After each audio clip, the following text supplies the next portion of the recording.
Tidak semua rumah tangga hancur karena orang ketiga. Tidak semua perceraian diawali oleh perselingkuhan.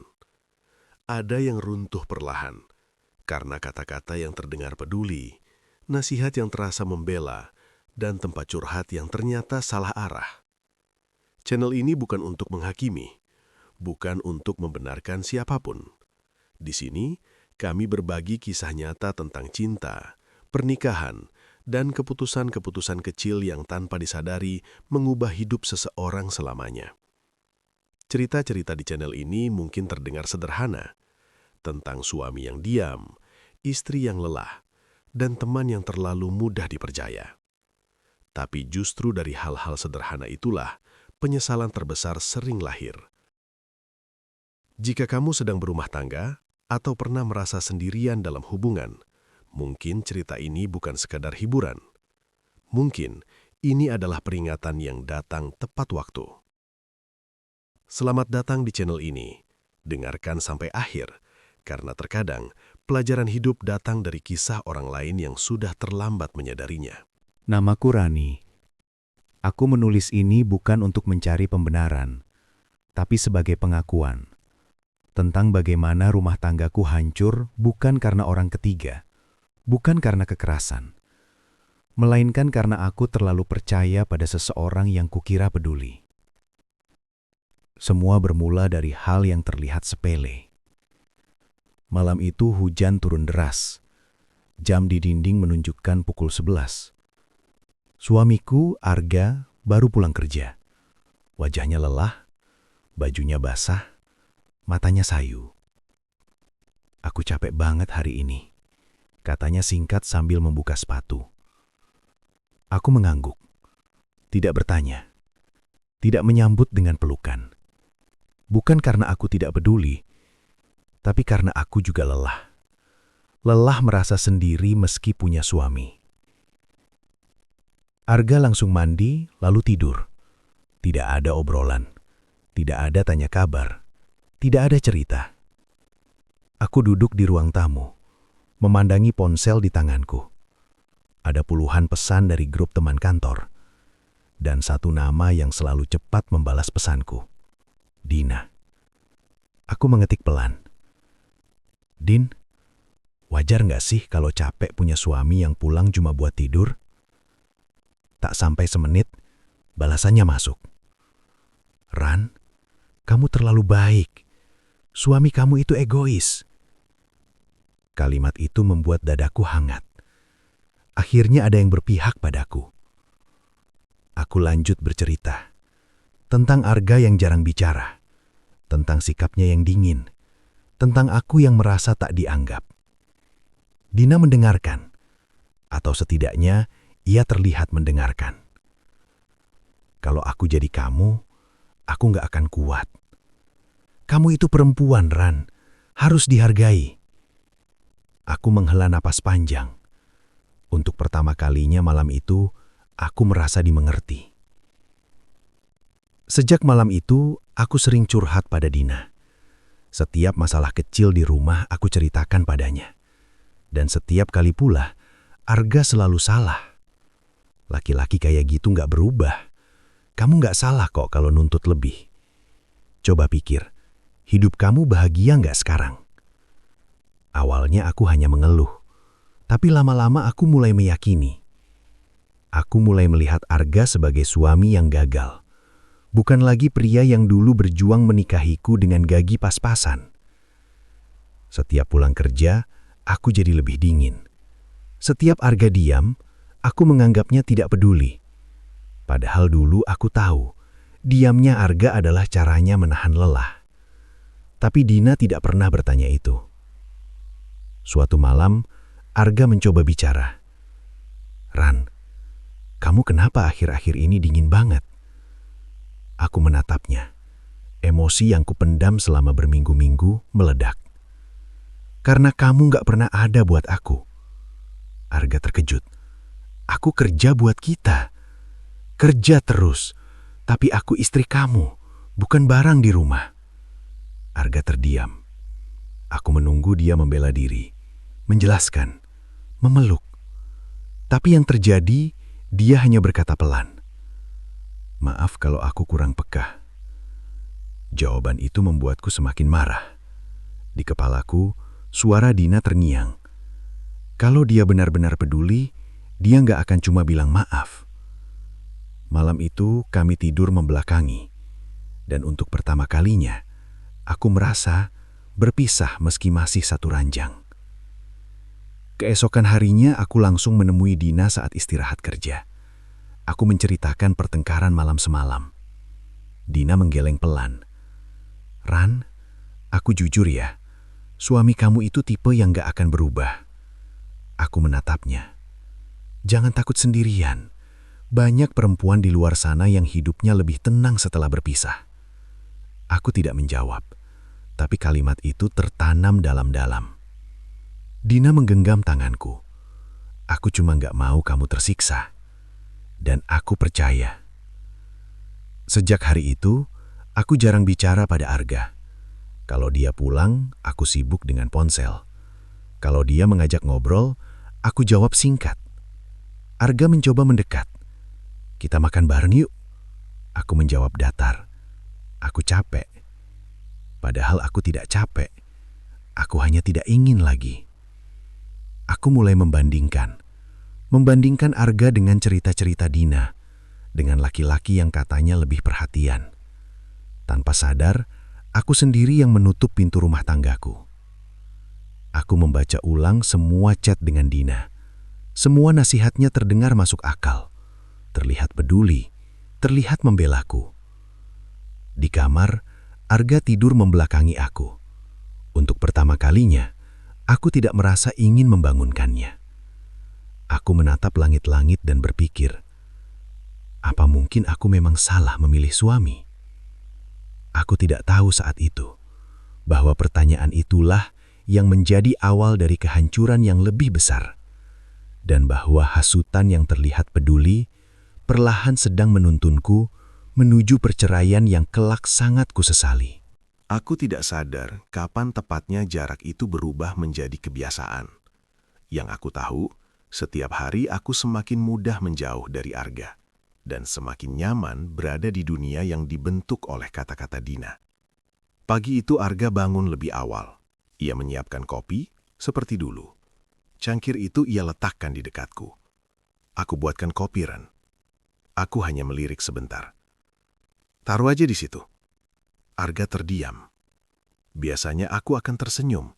Biasanya aku akan berterima kasih. Tapi pagi itu, aku merasa semua perhatian itu terlambat. Di kepalaku suara Dina kembali muncul. Laki-laki berubah manis itu biasanya karena takut ditinggal. Kalimat itu membuatku curiga pada niat Arga. Padahal, ia hanya ingin memperbaiki. Di kantor aku kembali menemui Dina. Seperti biasa, aku menceritakan semuanya. Dia tiba-tiba baik, Din, tapi rasanya aneh. Dina mengangkat alis. "Ya jelas aneh, Ran. Orang kayak gitu biasanya cuma sementara." Aku mengangguk pelan. Tanpa sadar aku tidak lagi mencari solusi. Aku hanya mencari pembenaran. Dina selalu memberikannya. "Kamu jangan luluh. Kalau kamu lembek, dia bakal balik kayak dulu. Perempuan kuat itu tahu kapan harus menjaga jarak." Dan aku mulai bangga pada jarak itu. Hari-hari berikutnya aku sengaja pulang lebih malam. Kadang makan di luar dengan teman kantor, kadang hanya duduk lama di parkiran, menatap layar ponsel. Saat aku pulang, Arga sudah menunggu. "Kamu kemana? Aku khawatir." Aku menjawab datar. "Aku butuh waktu buat diri sendiri." Wajah Arga terlihat kecewa. "Sejak kapan kita sejauh ini, Ran?" Aku terdiam. Pertanyaan itu sebenarnya menusuk, tapi aku memilih menghindar. Aku capek debat, dan aku langsung masuk kamar, menutup pintu. Malam itu Arga mengetuk pintu kamar. "Kita bisa ngobrol sebentar?" Aku menghela nafas kesal. Ngobrol lagi. Memangnya ngobrol pernah menyelesaikan apa? Arga menatapku lama. Mungkin aku cuma mulai sadar apa yang aku mau. Kalimat itu bukan murni dariku. Itu gema dari nasihat Dina yang sering berkata, Perempuan yang sadar diri akan terlihat egois di mata laki-laki, dan aku menerimanya sebagai kebenaran. Suatu malam Arga akhirnya berbicara lebih tegas. Aku nggak sempurna, Ran, tapi aku masih suami kamu. Aku masih berusaha. Nada suaranya bergetar, matanya berkaca-kaca. Dulu aku akan memeluknya, tapi sekarang aku justru merasa tertekan. Kenapa kamu selalu bikin aku merasa bersalah? Kenapa aku harus terus mengerti kamu? Arga terdiam, dan keheningan itu lagi-lagi kuterjemahkan sebagai ketidakpedulian. Padahal, ia hanya tidak tahu harus berkata apa lagi. Malam itu, aku menelpon Dina sambil menangis. Aku capek, Din.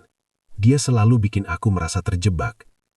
Dina mendesah pelan, suaranya lembut. Ran, dengar aku ya.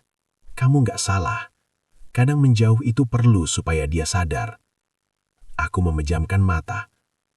Kalau aku terus begini, salah nggak? Enggak, jawab Dina cepat. Kamu cuma melindungi diri sendiri. Kata-kata itu membuatku tenang, terlalu tenang. Sejak malam itu, aku berhenti bertanya tentang hari Arga, berhenti menunggu kepulangannya, berhenti peduli pada ekspresinya. Aku sibuk dengan duniamu sendiri. Dunia di mana aku selalu benar dan Arga selalu kurang. Arga mulai jarang bicara, bukan karena tidak peduli, tapi karena lelah ditolak. Kita hidup dalam satu rumah dengan dua kesunyian yang berbeda. Suatu malam aku bercermin lama. Aku melihat wajahku sendiri, lebih dingin, lebih keras. Aku bertanya dalam hati, sejak kapan aku jadi seperti ini? Ponselku berbunyi. Pesan dari Dina. Kamu hebat, Ran. Gak semua perempuan berani sejauh itu. Aku tersenyum tipis. Aku merasa kuat, tanpa tahu bahwa aku sedang melangkah semakin jauh dari pernikahan yang dulu kuperjuangkan. Dan bahwa setiap nasihat yang terus membenarkan, sedikit demi sedikit, telah mengajarkanku untuk tidak lagi berusaha mempertahankan. Aku tidak langsung menyadari perubahan itu. Diamnya Arga datang pelan-pelan, seperti lampu yang redup sebelum akhirnya mati. Dan anehnya, aku tidak panik. Aku justru merasa menang. Pagi itu, rumah terasa sunyi. Tidak ada suara gelas beradu. Tidak ada pertanyaan, sarapan mau apa? Arga berangkat lebih dulu tanpa pamit. Biasanya aku akan kesal. Tapi hari itu, aku justru merasa ringan. Bagus, gumamku. Akhirnya dia ngerti. Di kepalaku, suara Dina kembali terdengar. Kalau dia diam, berarti kamu berhasil bikin dia sadar. Aku tersenyum kecil, percaya sepenuhnya. Beberapa hari berlalu, Arga tetap diam. Ia pulang tepat waktu, makan sendiri, lalu masuk kamar kerja. Tidak lagi mengetuk pintu kamarku. Tidak lagi mencoba mengajak bicara. Saat kami bertemu di ruang tengah, hanya ada basa-basi singkat. Aku keluar sebentar. Iya, tidak lebih. Aku mengira itu taktik. Aku mengira dia sedang menunggu aku luluh. Padahal, yang terjadi, Arga sedang lelah berjuang sendirian. Aku menceritakan semuanya pada Dina. Dia sekarang malah diem, Din. Dina tertawa kecil. Ya bagus dong, berarti dia takut kehilangan kamu. Aku mengangguk, dadaku mengembang. Aku ngerasa aku pegang kendali sekarang. Dina menimpali cepat. Perempuan harus begitu, jalan selalu jadi yang mengalah. Kalimat itu membuatku merasa kuat. Padahal sebenarnya aku sedang menjauh terlalu jauh. Suatu malam, Arga berdiri di depan pintu kamar. Aku masak, kalau kamu mau, makan bareng. Nada suaranya datar, tanpa harap. Aku menoleh sebentar, melihat wajahnya yang terlihat lebih tua dari biasanya. Nanti aja, aku lagi nggak lapar. Arga mengangguk pelan. Oke. Tidak ada paksaan, tidak ada debat. Dan entah kenapa, aku merasa kecewa. Aku ingin dia marah. Aku ingin dia memaksa. Tapi Arga tidak lagi melakukannya. Malam-malam berikutnya terasa panjang. Kami tidur di ranjang yang sama, namun seperti dua orang asing. Aku mencoba membuka pembicaraan. Besok aku lembur. Arga hanya menjawab, Iya, sederhana, dingin, dan untuk pertama kalinya, aku merasa kehilangan sesuatu yang tidak bisa kusebutkan. Aku kembali menghubungi Dina. Kenapa ya dia kayak nggak peduli? Dina menjawab cepat. Jangan baper, itu cuma cara dia bikin kamu balik ke dia. Aku menelan ludah. Aku ingin percaya. Aku harus percaya. Suatu malam, aku akhirnya meledak. Kamu kenapa sekarang diam aja? Bentakku. Arga menatapku lama. Tatapan yang tidak marah, tidak sedih, tapi kosong. Aku capek, Ran. Itu saja. Tidak ada pembelaan, tidak ada tuduhan. Hanya satu kalimat pendek yang justru membuatku bingung. Capek kenapa? Tanyaku, nadaku mulai goyah. Arga menghela napas. Capek selalu salah. Aku ingin membalas, tapi kata-kataku hilang. Malam itu, tidak ada pertengkaran, dan justru itu yang paling menyakitkan. Hari-hari setelahnya Arga semakin menarik diri. Ia sibuk dengan pekerjaannya, dengan dunianya sendiri. Aku mulai merasa sendirian di rumah yang sama. Aku pulang lebih cepat, berharap Arga ada di ruang tamu. Tapi yang ada hanya televisi menyala dan suara jam dinding. Aku duduk di sofa, dan untuk pertama kalinya, aku merindukan Arga yang dulu. Malam itu aku membuka galeri lama di ponsel. Foto kami tersenyum di awal pernikahan. Foto sederhana, tapi hangat. Aku mengirim pesan ke Dina. Aku ngerasa aneh, kok aku malah sedih? Balasannya masuk tak lama. Itu cuma fase, kamu lagi belajar mandiri. Aku menatap layar lama. Hatiku tidak setenang biasanya. Untuk pertama kalinya, aku bertanya pada diri sendiri. Kalau aku menang, kenapa rasanya kosong? Dan aku tidak tahu bahwa diamnya Arga bukan strategi, melainkan tanda bahwa ia perlahan melepaskan. Aku tidak pernah mengira bahwa jarak bisa terasa senyaman ini. Awalnya menyakitkan, lalu terbiasa, dan akhirnya terasa wajar.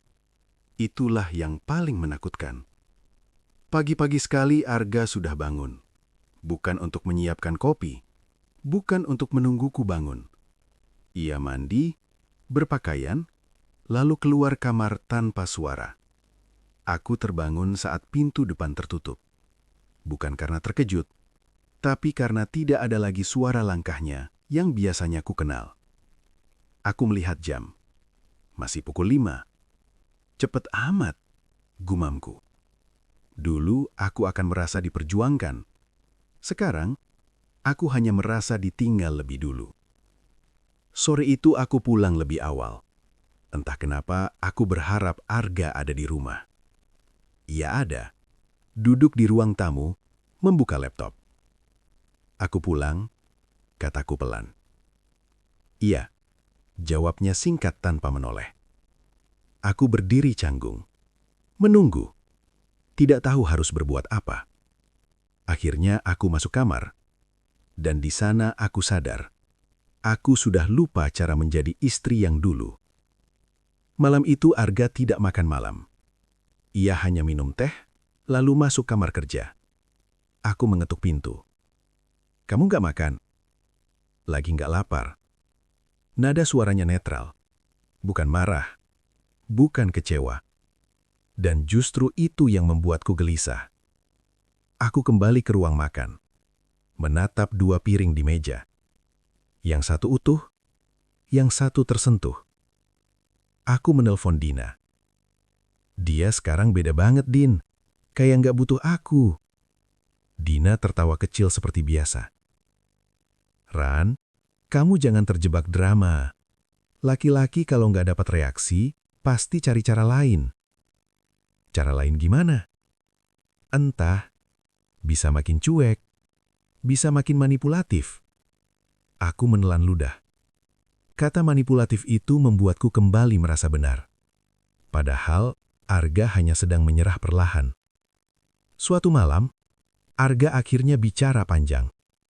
Aku tahu aku bukan suami yang romantis.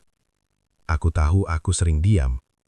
Tapi aku selalu pulang ke rumah karena kamu. Aku terdiam.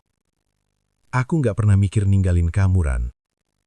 Nada suaranya jujur. Matanya tidak berbohong. Dulu aku akan luluh. Tapi malam itu aku justru merasa tertekan. Kenapa baru sekarang ngomong? Tanyaku dingin. Arga terdiam lama. Karena dulu kamu masih mau dengar. Kalimat itu menusuk lebih dalam dari yang aku kira. Sejak malam itu, Arga benar-benar berubah. Ia tidak lagi mencoba menjelaskan. Tidak lagi mengajak bicara. Ia hanya menjalani hari. Pulang, makan seadanya, tidur. Tidak ada kemarahan. Tidak ada tuntutan. Dan aku sadar, orang yang sudah menyerah, tidak lagi berisik. Aku mulai gelisah. Mulai sering menatap ponsel tanpa tujuan. Mulai berharap Arga bertanya kemana aku pergi. Tapi ia tidak pernah bertanya. Suatu sore aku sengaja pulang sangat malam.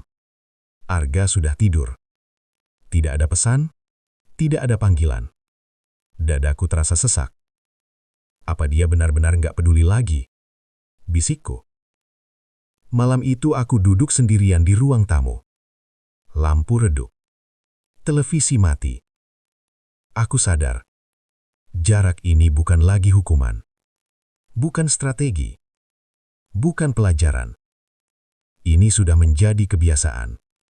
Dan kebiasaan itu sedang mengajarkan Arga bahwa hidup tanpaku ternyata masih bisa berjalan.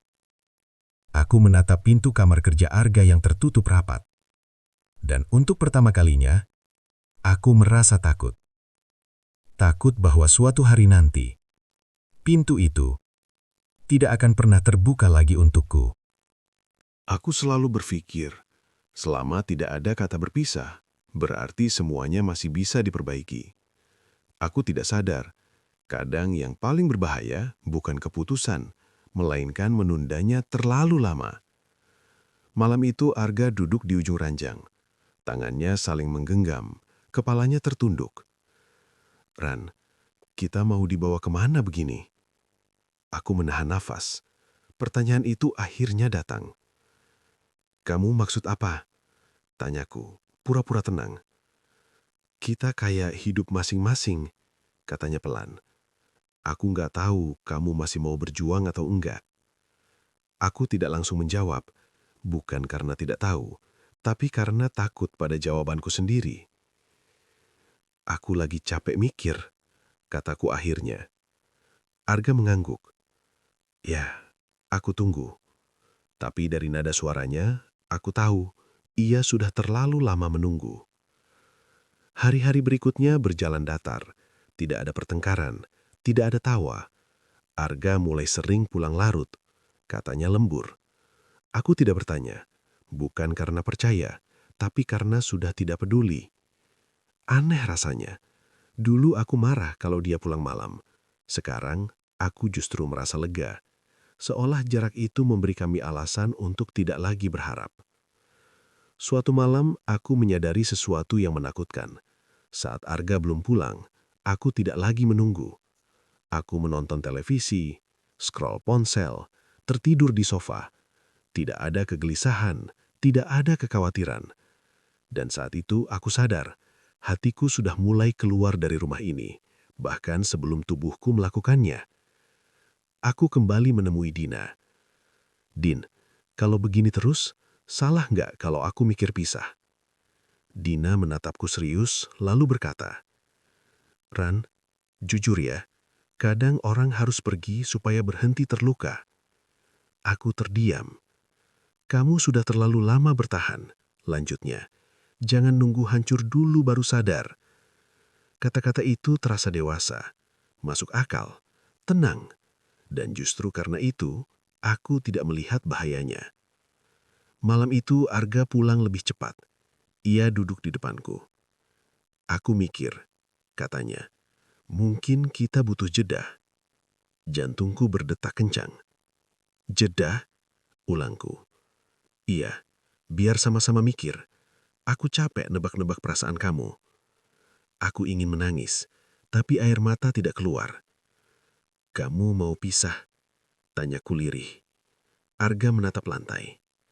Aku nggak mau kehilangan kamu, tapi aku juga nggak mau terus begini. Itu bukan ancaman, itu kelelahan. Kami sepakat, tidak memutuskan apa-apa. Tidak pisah, tidak baikan, hanya menggantung. Hari-hari setelahnya terasa semakin kosong. Setiap pagi bangun tanpa tujuan, setiap malam tidur tanpa pelukan. Aku dan Arga menjadi dua orang yang sama-sama menunda keputusan karena takut salah. Padahal penundaan itu sendiri sedang menghabisi sisa perasaan kami. Suatu sore aku melihat lemari Arga. Beberapa bajunya sudah tidak ada. "Kamu mindahin baju?" tanyaku. "Iya," jawabnya tenang. "Biar gampang kalau perlu." Kalimat itu dingin, terencana. Aku menelan ludah. Untuk pertama kalinya, aku merasa benar-benar hampir kehilangan. Malam itu aku sendirian di kamar. Aku memegang cincin nikahku lama. Aku bertanya pada diri sendiri, apa aku benar-benar siap kalau ini berakhir? Ponselku berbunyi, pesan dari Dina. "Apapun keputusanmu nanti, kamu pasti kuat." Aku menatap layar itu lama, dan untuk pertama kalinya, kata-kata itu tidak membuatku tenang. Karena aku sadar, aku tidak sedang mencari kekuatan. Aku sedang mencari cara untuk tidak kehilangan. Dan mungkin, aku sudah terlambat menyadarinya. Aku selalu berpikir bahwa yang paling menakutkan dalam pernikahan adalah kata berpisah. Ternyata, aku salah. Yang paling menyakitkan adalah saat kata itu tidak lagi terasa menakutkan. Karena disitulah perasaan mulai benar-benar mati. Pagi itu aku bangun dan melihat sisi lemari Arga kosong. Lebih kosong dari sebelumnya. Beberapa gantungan baju sudah tidak ada. Rak sepatu berkurang setengah. Aku berdiri lama di depan lemari. Bukan menangis, bukan panik. Hanya diam. Seolah rumah ini perlahan menghapus keberadaannya. Dan aku membiarkannya terjadi. Malam itu Arga duduk di hadapanku. Tidak ada emosi, tidak ada nada tinggi. "Aku akan pindah sementara ke rumah kakakku," katanya. Oh, hanya itu yang keluar dari mulutku. "Kita tetap komunikasi," lanjutnya. "Bukan buat bertengkar, buat urusan penting." Aku mengangguk. Tidak ada pelukan, tidak ada tangisan. Dan justru itu yang paling menyedihkan. Aku menelpon Dina. "Dia pindah, Din." Suara Dina terdengar ringan. "Ran, itu bagus. Akhirnya kamu punya ruang bernapas." Aku ikut tersenyum, atau setidaknya berusaha. "Iya ya," jawabku. "Harusnya aku lega." Tapi setelah telepon ditutup, aku duduk lama di sofa. Rumah ini terlalu luas untuk satu orang. Malam pertama sendirian terasa aneh. Tidak ada suara kunci, tidak ada langkah kaki. Aku menyiapkan makan malam, lalu sadar, tidak ada yang perlu menunggu. Aku makan sambil menatap kursi kosong di depanku. Dan tiba-tiba, dadaku terasa sesak. Bukan karena rindu besar, tapi karena kebiasaan yang hilang. Hari-hari berlalu, aku mulai merindukan hal-hal kecil. Suara Arga batuk di pagi hari, cara dia menyusun sepatu, cara dia diam saat lelah. Aku baru sadar, aku kehilangan bukan karena dia sempurna, tapi karena dia selalu ada. Dan kehilangan itu datang terlambat saat aku sudah membiarkannya pergi. Suatu malam aku membuka ponsel lama, chat awal pernikahan kami. Aku membaca ulang pesan Arga. "Kalau capek bilang ya, jangan dipendam." Air mataku jatuh untuk pertama kali setelah sekian lama. Aku tidak pernah benar-benar bilang. Aku hanya curhat ke orang lain. Dan sekarang, aku sendirian dengan penyesalanku. Arga menelepon. "Ada surat listrik yang harus dibayar." "Oh, iya." Nada kami datar, seperti dua orang asing yang pernah saling mengenal. Sebelum menutup telepon, Arga berkata pelan, "Jaga diri ya." Aku terdiam. Kalimat sederhana itu lebih menyakitkan daripada pertengkaran manapun. Malam itu aku berdiri di depan pintu rumah, sendirian. Aku sadar, pisah tidak lagi menakutkan, karena perasaan sudah terlalu lelah untuk takut. Tapi kehilangan baru saja mulai terasa dan akan terus menghantui. Aku berbisik pelan, apa aku masih punya waktu untuk memperbaiki? Dan untuk pertama kalinya, aku tidak yakin jawabannya. Aku selalu membayangkan perceraian sebagai sesuatu yang ribut. Tangisan, teriakan, pertengkaran panjang. Nyatanya, perceraianku terjadi dengan cara yang jauh lebih menyakitkan. Terlalu tenang. Kami duduk berhadapan di ruang tamu. Tidak ada jarak fisik, tapi perasaan kami sudah terlalu jauh. "Aku sudah daftar gugatan," kata Arga pelan. Aku mengangguk. "Oh, itu saja. Tidak ada pertanyaan, tidak ada permohonan. Seolah kami sedang membicarakan sesuatu yang memang sudah lama selesai." Hari sidang pertama berjalan cepat. Tidak ada perebutan, tidak ada saling menyalahkan. Kami sepakat berpisah baik-baik. Saat aku menandatangani berkas itu, tanganku tidak gemetar. Dan justru itu yang membuatku takut. Karena aku sadar, hatiku sudah terlalu mati untuk bereaksi. Aku menghabari Dina. Aku dan Arga resmi pisah. Balasannya singkat. "Yang penting, kamu sudah ambil keputusan." Tidak ada pelukan, tidak ada empati panjang. Dan saat itu aku sadar, Dina tidak kehilangan apapun dari perpisahanku. Hanya aku yang kehilangan. Aku kembali ke rumah yang dulu kami sebut rumah kita. Semua terasa berbeda, lebih rapi, lebih sepi. Tidak ada barang Arga, tidak ada jejak. Aku duduk di lantai ruang tamu dan menatap dinding lama. Aku akhirnya menangis. Bukan karena perceraian itu sendiri, tapi karena aku tahu aku ikut andil menghancurkannya. Penyesalan tidak datang dengan teriakan. Ia datang di waktu-waktu sepi. Saat aku memasak sendirian, saat aku membuka lemari, saat aku melihat pasangan lain tertawa di jalan. Aku mulai bertanya, kalau dulu aku bicara ke Arga bukan ke Dina, apa hasilnya akan berbeda? Pertanyaan itu terus menghantuiku. Beberapa minggu setelah cerai, Arga menghubungiku. "Aku mau ambil dokumen lama." "Iya, kapan?" "Besok." Saat Arga datang, kami hanya bertukar sapa singkat. Ia terlihat lebih tenang, lebih ringan, dan itu menyakitkan. Sebelum pergi, Arga berkata, "Makasih ya untuk semua yang pernah kita jalani." Aku hanya bisa mengangguk, tidak berani berkata, "Aku menyesal." Malam itu aku membuka kembali chat lama dengan Dina. Semua nasihatnya, semua kalimat yang membuatku merasa benar. Dan tiba-tiba aku sadar, tidak satu pun yang mengajarkanku bagaimana memperbaiki. Semuanya hanya mengajarkanku bagaimana menjauh. Air mataku jatuh tanpa suara. Aku kini hidup sendiri. Tidak ada drama, tidak ada pertengkaran. Hanya keheningan yang panjang. Aku menulis ini bukan untuk menyalahkan siapapun, termasuk Dina.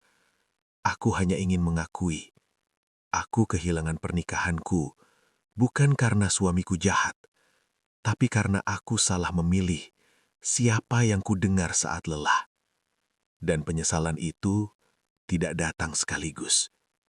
Ia datang perlahan dan tinggal lama.